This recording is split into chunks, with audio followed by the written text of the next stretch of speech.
একেবারে শেষ পর্যায়ে আল্লাহ তাআলা ইব্রাহিমকে বললেন যে, ইব্রাহিম, তুমি মক্কা ছেড়ে যাওয়ার আগে মক্কাতে একটি ঘোষণা দাও, ঐতিহাসিক ঘোষণা, বিগ অ্যানাউন্সমেন্ট।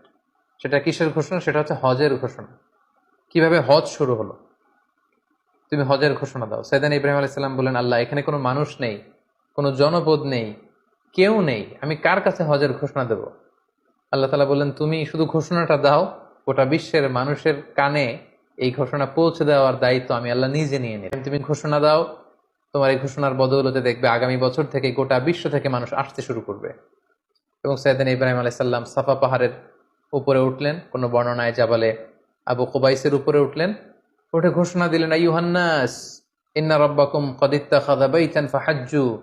হে গোটা বিশ্বের মানুষ, আল্লাহ তাআলা একটি পবিত্র ঘর নির্মাণ করেছেন আমার মাধ্যমে, তোমরা এই ঘরে হজ পালনের জন্য আসো।